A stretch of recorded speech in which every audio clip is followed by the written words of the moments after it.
Assalamualaikum warahmatullahi wabarakatuh to all lecturer of Civil Engineering IIUM. I hope that all of you are in a good health despite being in this pandemic COVID-19. My name is Ahmad Umar Zaini bin Zainoreen. I'm a final year student of Civil Engineering IIUM. In this video, I would like to present about my final year project entitled Investigation of Progressive Collapse for a medium-rise reinforced concrete frame. First of all, I would like to give a token of appreciation to my supervisor, Dr. Tahara Ramadzan, binti Kassim, for letting me to conduct this project and helping me throughout semester in completing this project. For the introduction, progressive collapse is a collapse of a building that started from a minor failure to a major collapse. It is originally called the attention of the engineers through a significant failure of a 22-story apartment in Rawdon Point, London in 1968, as shown in the figure 1 on the left-hand side. This progressive collapse is caused by an unexpected event, whether from human being itself or by nature. Next is the problem statement of this project. It is that the earthquake disaster causes damage to the building. The effect of the earthquake might cause at least one vertical load-bearing section to collapse and resulting in a rapid breakdown of a several proportion or the entire structure. Current study focuses on how to determine the performance of a medium-rise reinforced concrete frame. The objective of this project is to evaluate a two-dimensional reinforced concrete frame in longitudinal and transverse directions under progressive collapse analysis, and also to examine the structural performance under earthquake excitation. Moving on to the literature review. It has been explained in final year project 1 about the alternate load path analysis, time history analysis, high-rise building, and also low-rise building. And for now, I will talk about the gap of research between this study and the past study. It is that this study focuses more on the medium-rise building compared to the past studies. It is also focuses on analyzing on both longitudinal and transverse directions. And lastly, it gives more attention towards nonlinear analysis, which are nonlinear static analysis and nonlinear dynamic analysis. For the methodology of the project, it is illustrated as shown in flowchart on the left-hand side. This study starts with a modeling of two-dimensional reinforced concrete frame on longitudinal and transverse directions. Then analyze it using nonlinear static analysis and nonlinear dynamic analysis, which both known as a pushover analysis and time history analysis. The results were obtained through SAP 2000 software, and the results is discussed. Next is the structural modeling. This project designed a two-dimensional reinforced concrete frame consists of 11-story height with fixed support.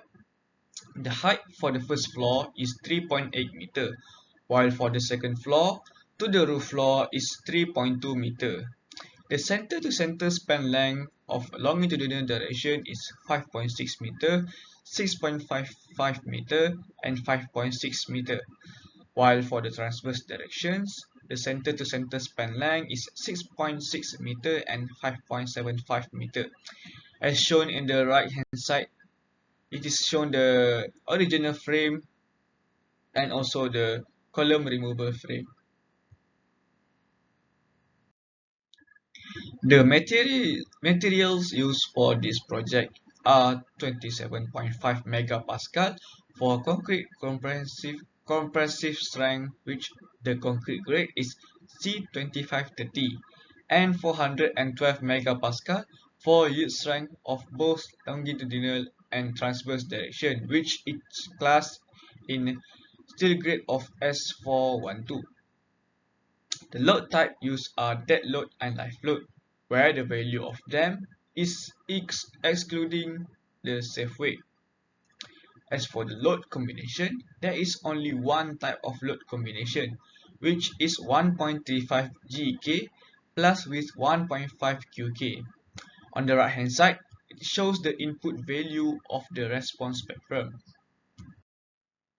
Moving on to the slides, it shows the unscaled and scaled response spectrum. On the left hand side, it shows the unscaled response spectrum, while on the right hand side, it shows the scaled response spectrum. Let's take San Fernando as an example, which is in the orange color. Before scaling the response spectrum, the acceleration is at 3g after 0.5 seconds, but after scaling the response spectrum, it drops to 1.4g acceleration. It shows a significant difference between before and after scaling the response spectrum. Now, I will talk about the results of the analysis. After running the analysis, the natural period will pop up on the screen and shows the movement of the frame. Natural period is an important factor to evaluate seismic pressure. The first period was taken as it is the highest mode of the natural period. Natural period can be increased and also can be decreased. When the column is removed and the period is increased, it might be said that the natural period is affected by the location of the column. If the period is decreasing after removing the column, it can be said that the mass of the building before column removal is much heavier than after removing a column. On these slides, it shows the frame with its axial load, shear force, and bending moment. The first picture, which is on the left hand side, it shows the case 1A. The second picture is for case 1B. The third picture is for the case 2A, and the fourth picture is for case 2B. In these slides, it shows the capacity curve obtained after conducted the nonlinear static analysis.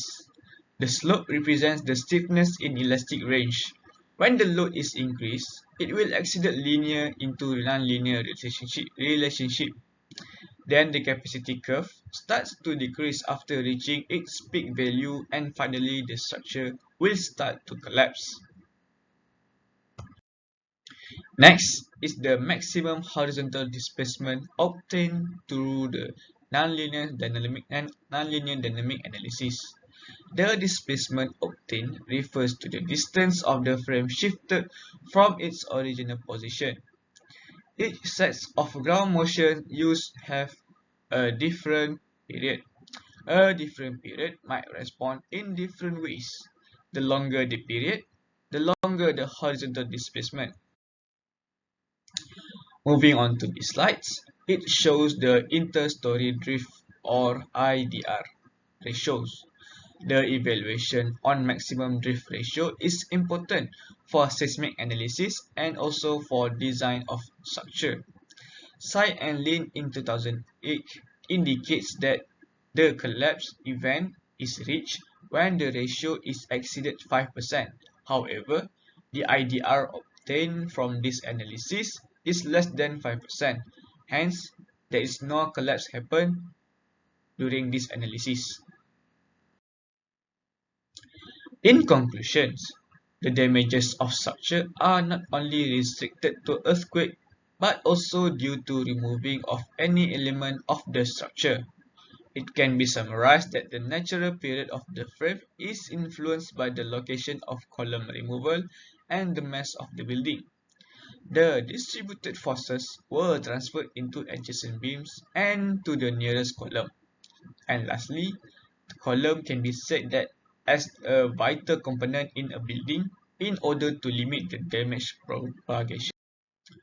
For the future works, it is recommended to increase the story level to analyze the structural performance under non-linear analysis, which is current study use a 11-story height.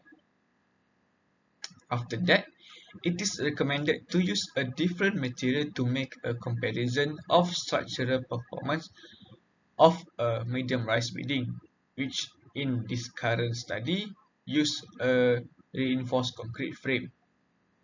And last but not least, considering the additional column removal is also recommended for the future works. I think that's all from me. Thank you and have a great day ahead. Assalamualaikum warahmatullahi wabarakatuh.